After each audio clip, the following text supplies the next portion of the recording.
Good afternoon or good evening, everyone, and thank you for joining tonight's webinar brought to you by Berkeley Life.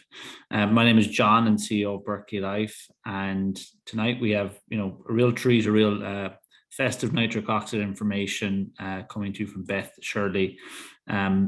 We've broken this webinar up into two different parts. The first, which will be Beth presenting her latest research on methylene blue and nitric oxide, really one of the most commonly asked questions from clinicians over the last, maybe year to 18 months.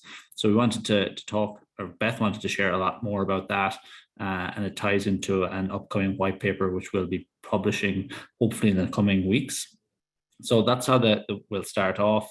We'll then run through some of the questions that have been submitted as part of the registration process, and obviously covering off on questions related to all things methylene blue and nitric oxide. So make sure as the content is being shared that you're using the question and answer function here on Zoom, and we'll be working through those as the presentation goes on, answering where we can, and Beth will make sure to address as many as we can here tonight, and anything we don't get to, we'll be sure to follow up with you in the coming days. So without further ado, I'm going to hand it over to Beth, who will take the reins here and talk you through her latest research. Thanks, Beth. Hi, everybody. Good evening. So we're going to talk about methylene blue and nitric oxide. There's my bio if you need it. But methylene blue, it's had a resurgence in the past couple of years. And it's actually the first drug ever used in modern medicine. It was first discovered in 1876 as a dye. In 1886, Paul Ehrlich called it the magic bullet. In fact, this is where that word, those words come from, magic bullet, 1886. It was a first drug treatment for malaria in 1891. It's a grandfather drug, meaning it was in existence before the FDA was. It's actually the parent compound of chloroquine and hydroxychloroquine. Get that. It's available in every hospital. It's an antidote to anything that displaces oxygen, like methemoglobinemia, this carbon monoxide, cyanide poisoning. So it helps reduce your Fe3+ back to Fe2+, your ferric iron back to ferrous iron. And this is one of the issues with the virus, with the spike protein. The spike protein oxidizes the ferrous iron in hemoglobin to ferric iron, and then it can't carry oxygen. So that's what methemoglobinemia is. You've got hemoglobin that can't carry oxygen. So it's used now in low doses in non-acute settings for chronic neurological injuries and neuroprotection against mitochondrial dysfunction. Crosses the blood-brain barrier, enhances brain mitochondrial function, acts as an electron donor and acceptor, and donates electrons to the electron transport chain to help create ATP fueling mitochondria.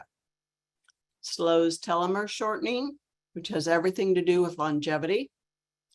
Decreases DNA damage that results in cell aging and death. And there's been some clinical trials showing that methylene blue inhibits tau protein formation in the brain. So here's a little schematic of a mitochondria. And the electrons in the mitochondrial chain are actually handed down from complex 1 onto complex 4. And this provides a transmembrane potential to drive the production of ATP. The electron leakage from complex 1 and complex 3 acts as one of our body's main source of reactive oxygen species. And methylene blue will actually help transfer those electrons from complex 1 to complex 3 to avoid that electron leakage and reactive oxygen species. And it facilitates complex 4 and on to complex 5 for oxidative phosphorylation to take your ADP to ATP. So methylene blue activates the consumption of oxygen, and it leads to a transient hypoxic state. But complex 4, cytochrome C oxidase, can actually morph into a nitrite reductase enzyme to help reduce that nitrite to nitric oxide to improve blood flow, oxygen, and glucose delivery. So that electron transport chain is coupled with that phosphorylation on the complex 5, which helps take your ADP to ATP. But not all the oxygen in the electron transport chain is reduced to water during this. A lot of the oxygen gets oxidized into superoxide and other reactive oxygen species. So once again, that mitochondria is one of our main sources of reactive oxygen species in the body. Methylene blue, nitrite, nitric oxide help recouple that electron transport chain, down-regulating superoxide production and reactive oxygen species production. So we can't talk about methylene blue without talking about this dose response curve, the bell curve. So low doses, electron cycler, Scheffler, like we talked about, it has redox capacity, but high doses are actually pro-oxidative, and they actually can cause methemoglobinemia. So low doses, the way to go. So blood flow to the tissues can be more important than how much oxygen is carried by hemoglobin.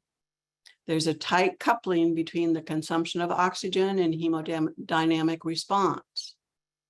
That cytochrome oxidase has molecular plasticity. And what that means is its activity varies widely due to energetic demands that change in response to neural activation. So when we have increased brain activity, we have increased need for oxygen, ATP, increased microcirculation in order to deliver that energy, glucose, nutrients to the neuron. So nitrite, nitric oxide reduction by complex 3 or cytochrome oxidase in the mitochondria. So remember that our NOS enzyme is inhibited or uncoupled during hypoxic, acidic pH, or ischemic conditions. And so that complex 3 or cytochrome oxidase can step in there to reduce that nitrite to nitric oxide. So nitric oxide can reversibly bind to that cytochrome oxidase to inhibit the activity in mitochondrial respiration, to help conserve that oxygen. And it allows the oxygen that is there to diffuse beyond the mitochondria into the cells and tissues distant from the oxygen source. And once the oxygen concentration is restored in the tissue, the inhibition is reversed and respiration is restored. But this is one of the most important things to remember. Even though the nitric oxide is complexing to the cytochrome oxidase and inhibiting activity in mitochondrial respiration, it does not always result in decreased ATP production. Example, like when we're supplementing with nitrate before exercise, we will decrease whole body oxygen consumption without changing maximal work rate. In fact, it increases exercise endurance. And nitrite reduction to nitric oxide acts as an antioxidant to prevent lipid peroxidation, which is really important in the brain because our brains are 60% fat. So the hemoglobin molecule requires nitric oxide attached to it to release oxygen to the cells and tissues. This is called a nitrosohemoglobin molecule. And without adequate nitric oxide, oxygen delivery is impaired. In our brain, even though it's 2% of our body mass, it consumes 20% of our body's requirement for oxygen. And when we're hypoxic, oxygen deficient, we've got decreased ATP production, decreased energy production. The mitochondria become uncoupled. Superoxide production increases. So that cytochrome oxidase becomes a nitrite reductase enzyme, slowing down the oxygen consumption, increasing nitric oxide production, and improving microcirculation. So I talk about these factors that affect nitric oxide formation in all my other webinars, and we'll just briefly go over it here because methylene blue plays a role in your nNOS, your neuronal NOS. So aging, by the time we're 50, our ability to make nitric oxide decreases to about 50%. By the time we're 60, it's only at 15%. Diet, the standard American diet, devoid of nitrate-rich veggies and essential cofactors and nutrients. The lack of exercise. Medications, antibiotics, antifungals, SSRI antidepressants, birth control pills, NSAIDs. PPIs interfere with the production of nitric oxide through both pathways, through both the NOS pathway and the nitrate to nitrite to nitric oxide pathway. EMFs increase oxidative stress. Oxidative stress uncouples that NOS enzyme. And when NOS is uncoupled, it becomes a superoxide generator, not a nitric oxide producer. Pollution, glyphosate, genetics, and not just your NOS SNPs. Anything that might increase oxidative stress, your SOD SNPs, catalase SNPs, HFE SNPs, anything that interferes with the production of BH4, your MTA, your QDPR, your DHFR. If you have any MTHFR SNPs, which 40% of us do, you are by definition nitric oxide deficient because you can't make your BH4. And the big one, stress. Stress uncouples that NOS enzyme. Nitrate helps increase the production of BH4, tetrahydrobiopterin, which helps recouple that NOS enzyme. Nitrate increases the activity of SOD and catalase, decreasing your free radicals and oxidative stress. So nitrate increases your nitric oxide directly by supporting the nitrate to nitrite to nitric oxide pathway, helps to recouple that NOS. It decreases reactive oxygen species and oxidative stress. So this talks about how the methylene blue accumulates in neurons that have high energy demands and are being active. So methylene blue enhances the electron transport chain and modulates NOS to produce nitric oxide. And this acts as a second messenger and regulates cytochrome oxidase activity. So all of these are under NRF1 regulation. And this NRF1 regulation, it's intimately involved with energy metabolism, synaptic transmission, and learning and memory. So this is how methylene blue affects neuronal NOS in the mitochondria. When the brain is not being perfused correctly, this corresponds to cognitive decline and dementia. And low-dose methylene blue supports cerebral metabolic rate of oxygen consumption and metabolic energy consumption. The mitochondrial reduction of the nitrite to nitric oxide, you've got increased vasodilation, cerebral blood flow increased, Glucose uptake is increased, and this is especially beneficial in neurodegenerative conditions. So numerous studies show that methylene blue does not interfere with the NOS production of nitric oxide. There's no negative effect on your eNOS or nNOS, and I just showed you how it was actually linked with nNOS. So methylene blue not only helps the nitric oxide, but it enhances crosstalk with your cyclic AMP and your cyclic GMP pathways.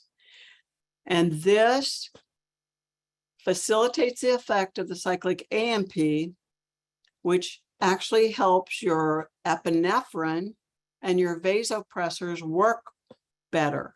And this is why they use methylene blue in septic shock, to help your vasopressors work better.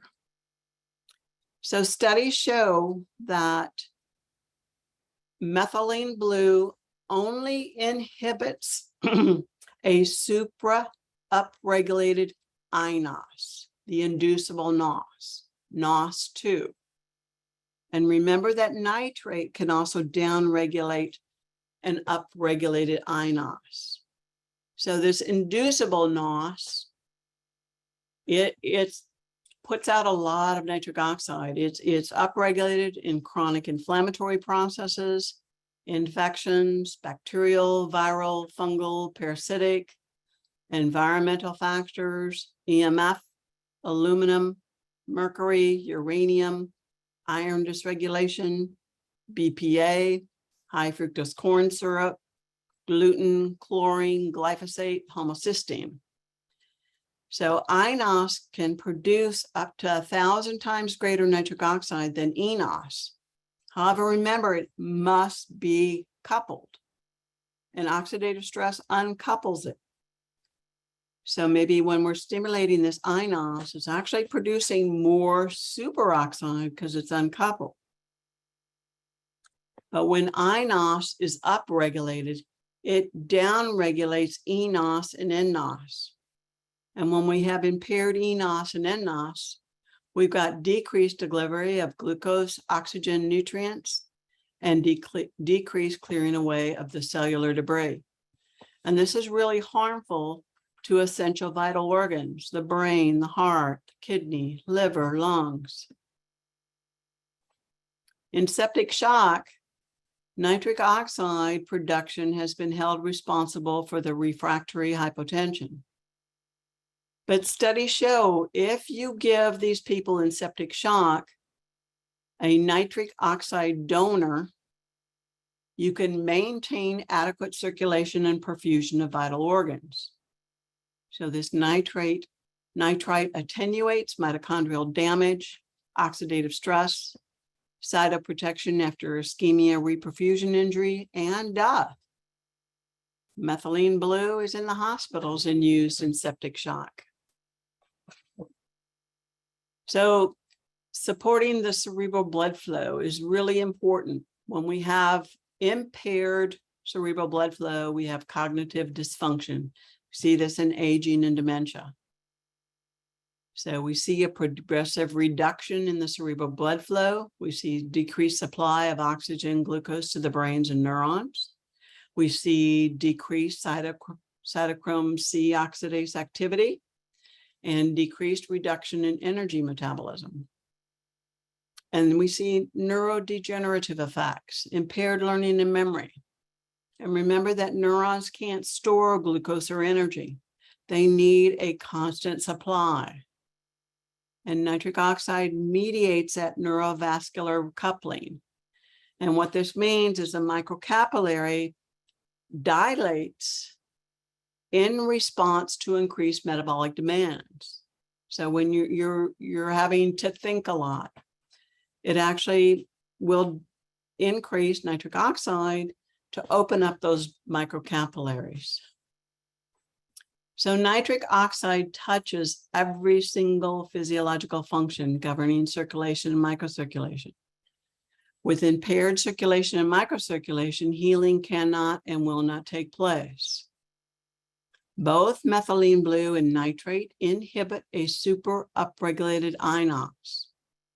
When INOS is upregulated, eNOS and nNOS are downregulated, impairing circulation and microcirculation. So remember that NOS functions only 50% by the age of 40 and only 15% by the age of 60.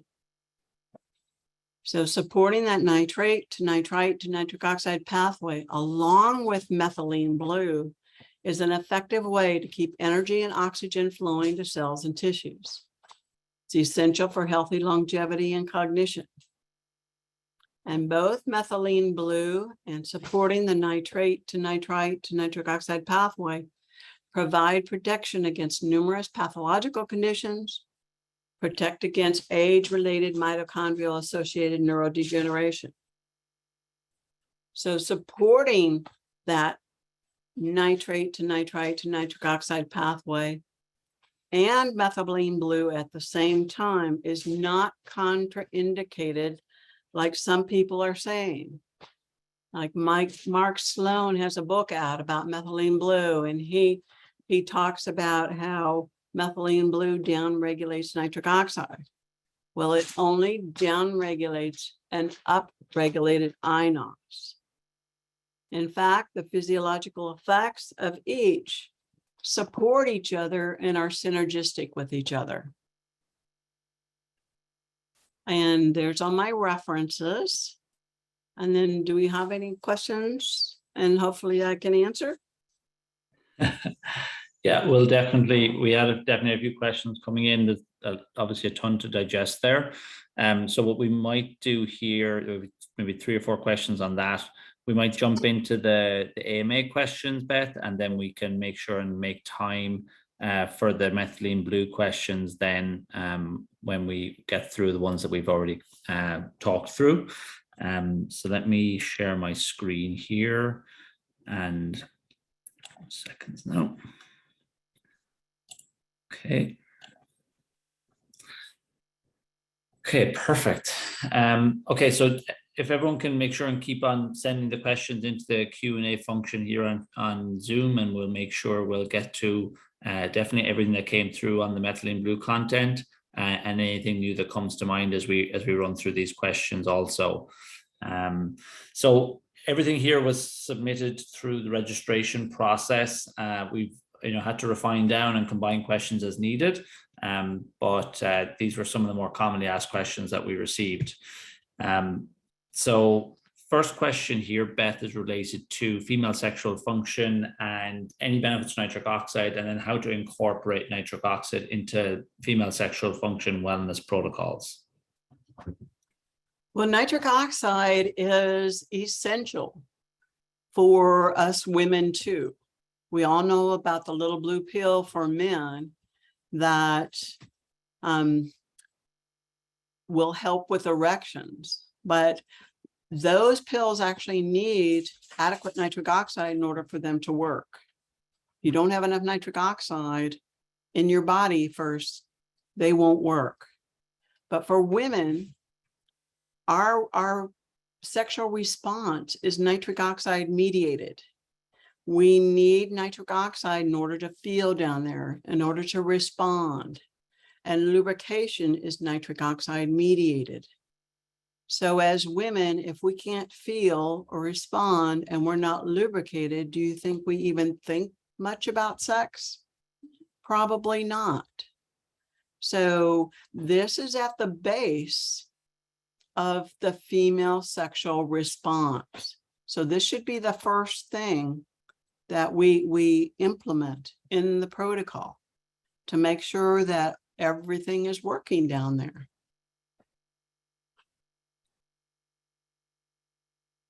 And John put up a link here, or what's the link for, John? The link is actually for the webinar. I think it was maybe 2 years ago you did that really went into a lot of depth on this topic.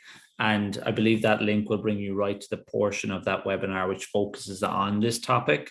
So we'll obviously send this out post webinar as well for people to click on. But if anyone's interested, that's where that will bring you, and you'll see some similar links in subsequent slides. Okay, so let's dive into And the next I question. wrote a good paper too. So get a hold of somebody and we can send you the paper too, where I really Absolutely, yeah. That will definitely be included in the email that we send out after as well, a link to that. And it's, as always, available on the back end of our website if someone wants to log in there. So I know there's a lot to unpack here in this question, but I suppose just again, similarly with the video link, but kind of the high level talking points in terms of NO and female hormones, which I know you have a lot of experience and expertise in. Well, nitric oxide is required to make your LHRH, your luteinizing hormone releasing hormone, which then goes to the pituitary for your LH and your FSH, which then goes down to your ovaries to make your estrogen and progesterone. So it's at the base. And then the estrogen actually helps support your NOS production of nitric oxide. So that's why us women, we can hold on to our nitric oxide production pretty well until we reach menopause. And then once we reach menopause, then we kind of even out with the men on cardiovascular complications. And similarly on that front, I know we have a paper and the webinar, so those will definitely circulate after this call as well. So definitely keep an eye out on emails, and we'll be sending those around. This is something we did 1 or 2 dental events last year, and it came up quite a lot in terms of the role of nitric oxide in sleep in general, but specifically with patients with sleep disordered breathing. What have you found there in terms of the role that nitric oxide might play? Well, sleep apnea is a nitric oxide deficient state. You are hypoxic. So the NOS enzyme requires oxygen in order to function. So that's why supporting with nitrate to support that nitrate to nitrite to nitric oxide pathway is so critical, because you're nitric oxide deficient. Nitric oxide is intimately involved with our circadian rhythm. As we get older, that circadian rhythm gets disturbed. It's a nitric oxide deficient state. And it's obviously then not addressing anything structural. It's more just making sure that patients that have apnea are utilizing the oxygen that they have as effectively as possible, and maybe addressing the lack of a nitric oxide due to their NOS uncoupling. Well, the sleep apnea is connected to all-cause mortality. It's connected to imbalance of hormones. It's connected to diabetes. It's connected to cardiovascular disease. It's connected to everything. And that's with that nitric oxide deficiency at its base. So at least, support people while we're doing other measures, maybe losing some weight, and changing sleep habits. And outside of people that have, say, apnea as an issue, is there ways and reasons to use nitric oxide for people just in general for sleep, or anything that you've come across? Yeah, with a circadian rhythm. Right. So, Yeah. Okay, yeah, and I know in the video here that links to the section where we talk a lot about sleep and that role of nitric oxide. So definitely worth checking out. It goes into it in a lot of depth there. Right, because when we don't sleep well, nothing works right. Our moods aren't good. Nothing functions correctly. I can definitely attest to that. Personal experience. So kind of bouncing back onto the topic of dental area of dentistry, and we talk a lot about the oral microbiome, and there's a lot of questions around the specific oral microbiome, or just the general role of nitric oxide in dentistry. So can you give us kind of a bit of insights into, if you're a dentist, kind of how that might play a role, or even just functional medicine practitioners that are looking at their patients' oral health? Sure. The oral microbiome needs to be healthy in order to be able to reduce your nitrate to nitrite. And then we swallow the nitrite. In the acidic environment of the stomach, some of that nitrite is reduced further to nitric oxide, but most gets absorbed and acts like a nitric oxide donor in tissues. So Dr. Bryan actually did this paper that talks about the different bacteria that can reduce this nitrate to nitrite. So these are anaerobic bacteria. They're on the back part of our tongue in the crypts. But the neat thing about nitrate is the continued supplementation with nitrate, or the continued increase in nitrate intake rebuilds microbiomes everywhere, in the gut, in the oral cavity, on the skin, in the vagina. Everywhere there is a microbiome, nitrate supports the health. Then is the oral microbiome then and helping support that, is that kind of outside of the benefits it has from reducing nitrate to nitrite? Does the healthy oral microbiome, I assume that plays other roles in the health of the mouth in general? Well, the oral health is connected to cardiovascular disease. Oral health is connected to intestinal dysbiosis. This oral health is connected, it's systemic. And the health of our oral microbiome, the health of our oral cavity is connected to everything that goes on in our body. Got it. And so on LinkedIn and on Facebook, I've got a Berkeley Life Forum where I talk about nitric oxide and all the recent studies. And I've gone pretty deep into the connection with the health of the oral cavity and the systemic diseases. Great, and we'll make sure to circulate access to that for everyone on the call as well here. And just because I know it comes up quite often, we get asked in terms of a recommendation outside of nitrate supplementation, but other recommendations in terms of oral health. So, if someone's on a standard common protocol of just your normal toothpaste and maybe a mouthwash, are there products or types of toothpaste and mouthwash that you generally recommend? Yeah, I don't recommend mouthwash whatsoever. Anything that disturbs your oral microbiome can disturb that nitrate to nitrite reduction. So, and I don't recommend fluoride. Fluoride is an anti-infective. So non-fluoride toothpaste, no mouthwash.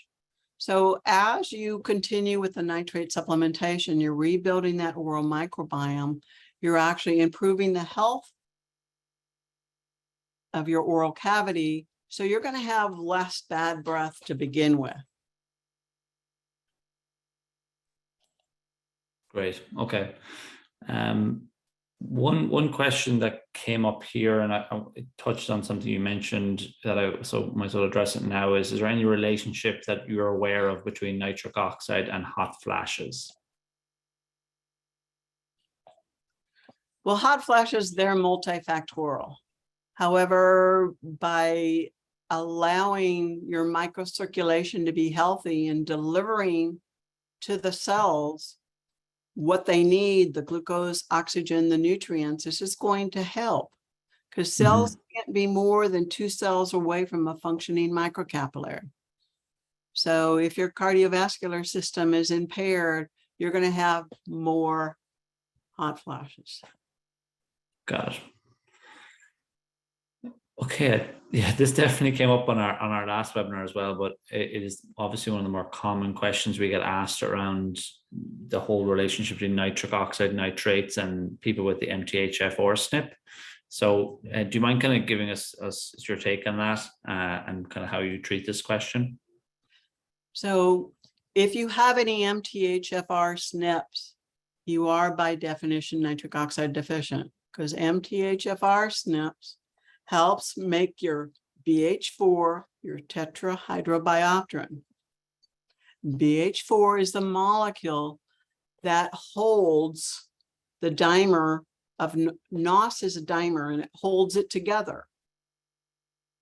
So if you don't have enough BH4, NOS is not a dimer, and those electrons are passed down not from arginine to make nitric oxide, they're passed down to oxygen and make superoxide.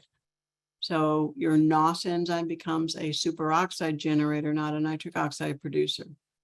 So nitrate increases the production of BH4. So this helps, keep that BH4 concentration healthy to keep that NOS enzyme.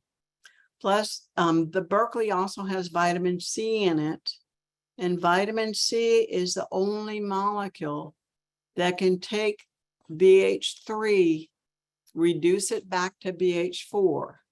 Because if you don't have enough vitamin C, that BH3 gets oxidized to BH2, which uncouples NOS. Great. I always say this, I think there's a whole webinar we could probably do on genetic SNPs and predispositions and nitric oxide, but that's for another day. Okay, so the kind of another question was asked multiple times as people registered was the contraindications, and two examples that came up is people that can't consume excessive B12 or people that can't consume nitrates. So what are the concerns or contraindications that practitioners should be aware of? There are, in my mind, there are no contraindications to optimizing your circulation and microcirculation. So the only caution I have is for somebody that's on Coumadin. And what I have them do is get their pro time and take 2 capsules every day for a month, and then recheck your pro time and make sure that everything is okay. Because by optimizing your nitric oxide, you're actually affecting platelet activation and aggregation. So you might need to decrease that Coumadin a little bit. But like with Coumadin, if you do the same thing every single day, you can balance that. And people who can't consume nitrates, well, I always ask people, can they eat a big salad? Can you eat a big arugula salad? If you can, then you can take the Berkeley. So 2 capsules of Berkeley will give you about the same amount of nitrates as 5 ounces spinach or 7 ounces of beets. But arugula, like with beets and spinach, though, you might have the issue with oxalate, but you don't with arugula. And we just found out you don't with the Berkeley either.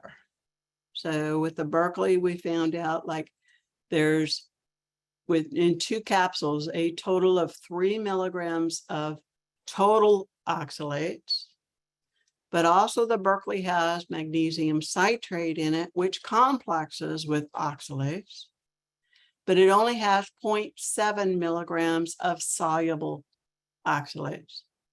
So that's very, very low dose for oxalates. And as far as B12 goes, do the work, figure out what's going on why you're sensitive to the B12. And if you still are, then eat the vegetables. But you've got to optimize your circulation and microcirculation for health.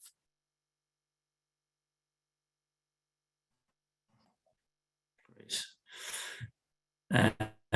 So you definitely touched on this in the piece you did on methylene blue, but worth recapping just for anyone that maybe joined late on how PPIs inhibit nitric oxide formation, and also we talked about NSAIDs and how they may inhibit nitric oxide formation. So yeah, just a quick recap, given that you've already touched on it further up in the presentation. Well, PPIs inhibit the production of nitric oxide through both pathways. So PPIs increase ADMA, asymmetric dimethylarginine. This molecule is actually connected with all-cause mortality, but ADMA inhibits your NOS enzyme. PPIs also inhibit the acidic environment of the stomach. So they destroy your microbiome. So you're inhibiting also that nitrate to nitrite to nitric oxide pathway. NSAIDs uncouple NOS. And that's why so many NSAIDs that have been put on the market have been pulled off the market, because they're linked with cardiovascular disease. And in fact, there are a couple companies that have taken out a patent on an NSAID and a nitric oxide donor molecule put together. And this actually, because they've known that these NSAIDs will uncouple that NOS. They've known this since day one, but nobody's ever put it out on the market. They just hold on to the patents.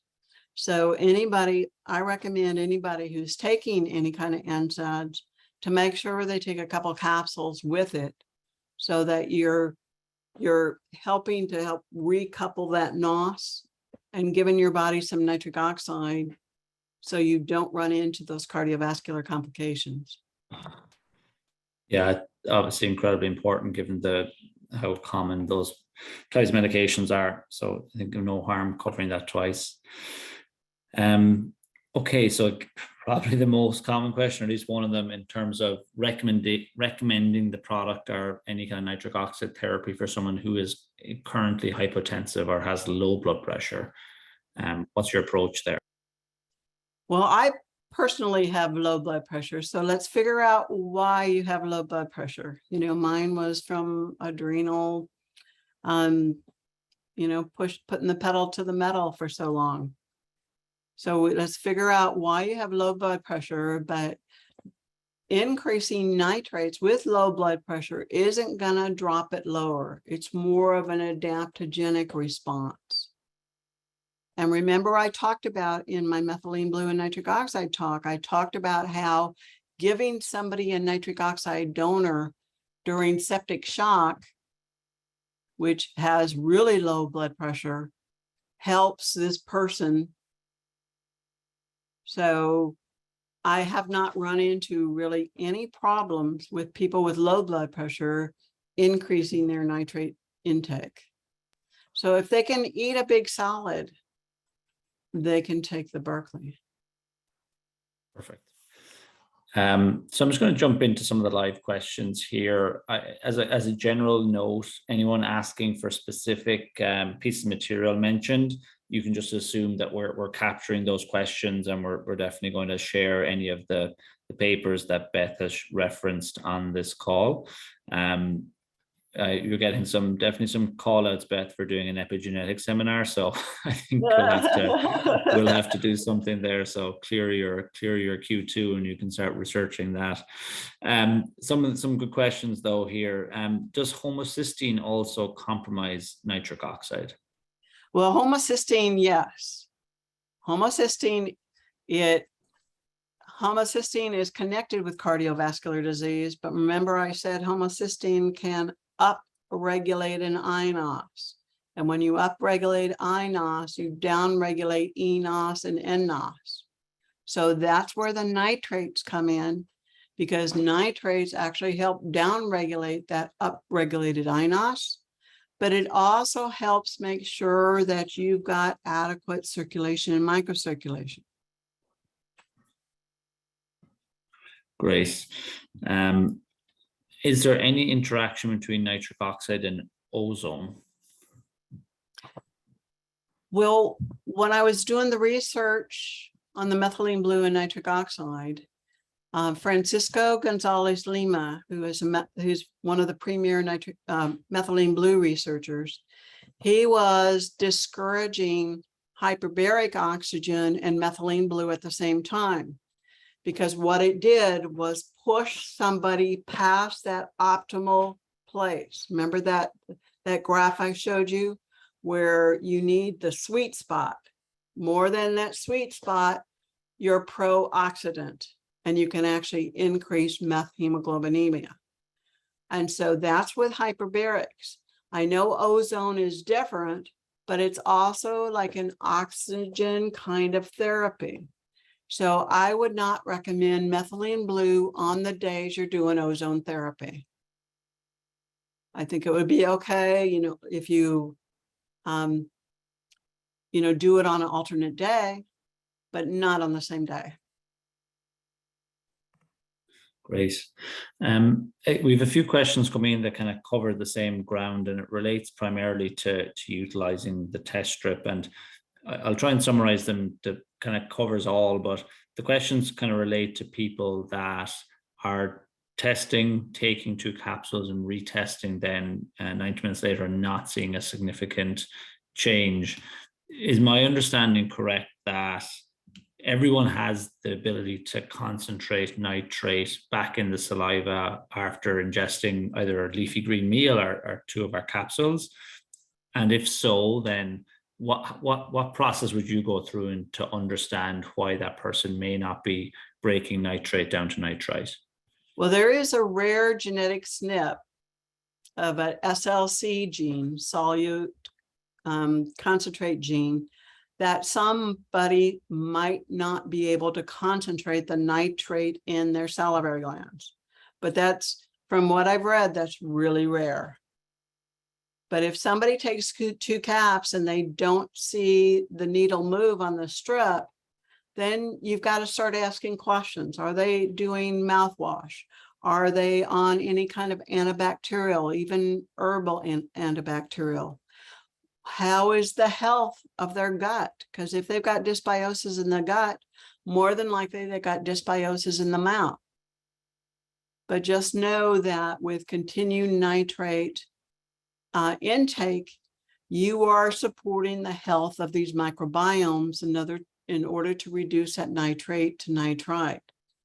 So we've had some people that were that it took a few weeks before they the pink started showing up on the strip, but it eventually did. Even, had some people tell me that I was never going to get their strip to change because I've done this before, but we did.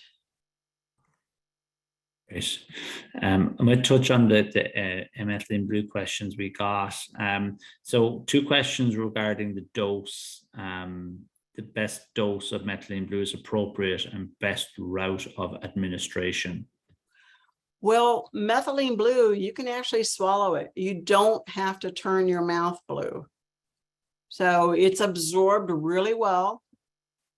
If you've got some methylene blue that is in liquid or those little troches, put them in a capsule and swallow it.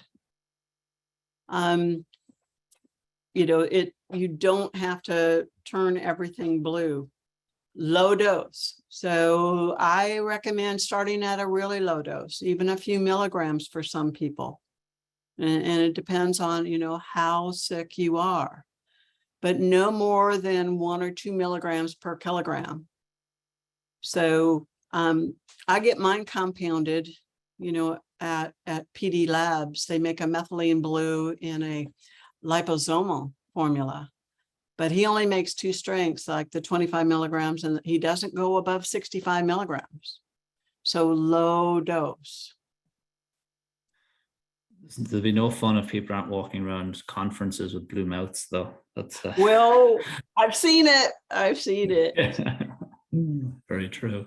Yeah. The other question then is just regarding the potential benefits of methylene blue and NO for kind of cognitive decline over time, and at what point is a more severe cognitive decline, I'll phrase it that way, and what stage is it too late that you might see benefits from that?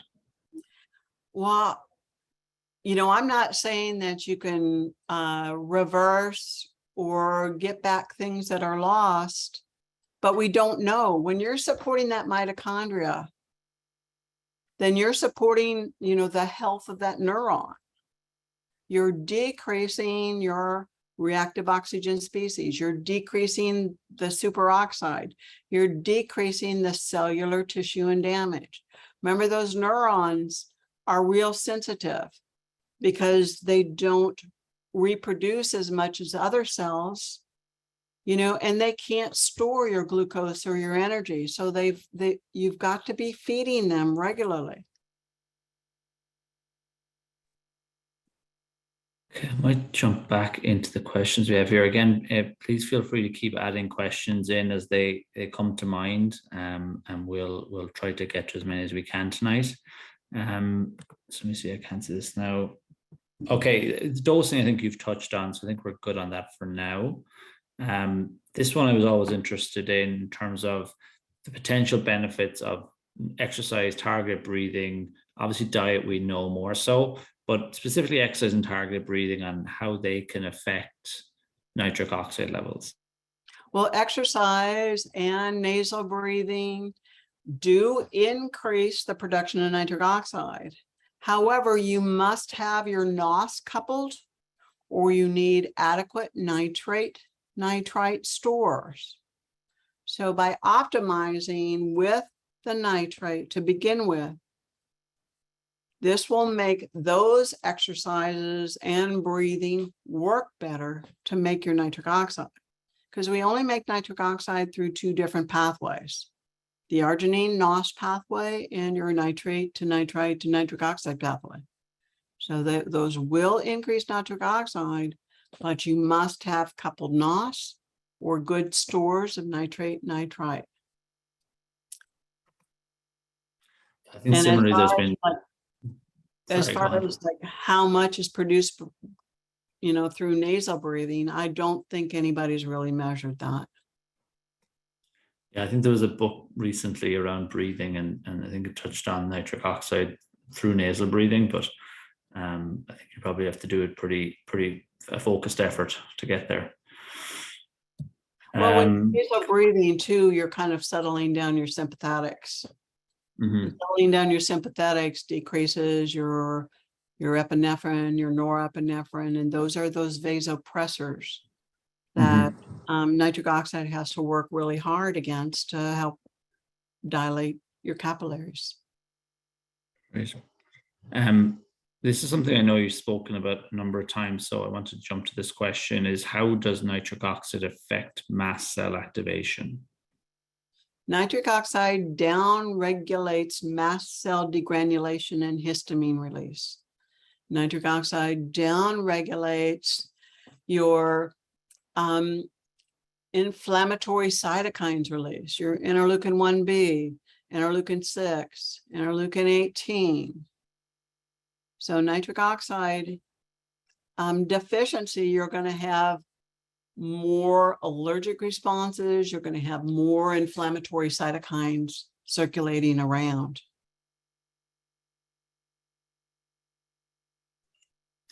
Perfect. And what then are benefits? Let me see. What benefits have you seen in eye diseases such as glaucoma and cataracts or macular degeneration related to nitric oxide support? Well, think about all of those microcapillaries in your eyes. And those are one of the first places that constrict. Okay, that eye needs to be fed your glucose, oxygen, nutrients, and just as importantly, the debris to be carried away. So it's really important to optimize that circulation and microcirculation for eye health too. I'm going to definitely ask this one because it's a different take on something we've been asked before, but it's related to whether the nitrites that you consume in your cured meats, if they improve nitric oxide production. Well, they do, but there might be something in those meats that are not beneficial to be eating on a regular basis. However, in those meats, Okay, this whole nitrate, nitrite, nitrosamine issue came to light, I think in the 70s, and it was from like an experiment in the lab, wasn't in real life. But that also made the food industry have to add an antioxidant like a vitamin E or a vitamin C molecule. It's in the family. I can't remember right offhand what they add, but they add an antioxidant. So adding an antioxidant or vitamin C to your nitrate or your nitrite, you will not be making your nitrosamines.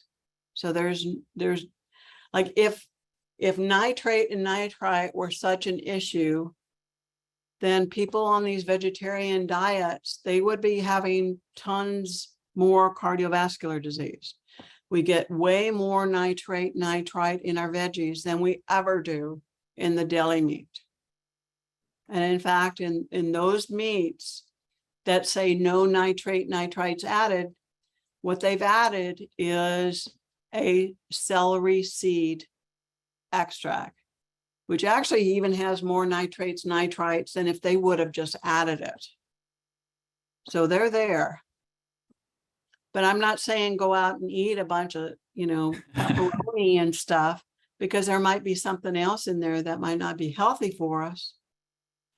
However, it's not the nitrate and nitrite. Yeah, I think that's a question to be answering variants of for a long time to come yet. It seems to have good staying power as something that's perceived. I'm conscious of our time here, but we still have a few questions to run through if you're okay to keep going, Beth. Sure. Great. So would berberine count for herbal antibiotic that suppresses NO? Well, the way you can tell is with the strip.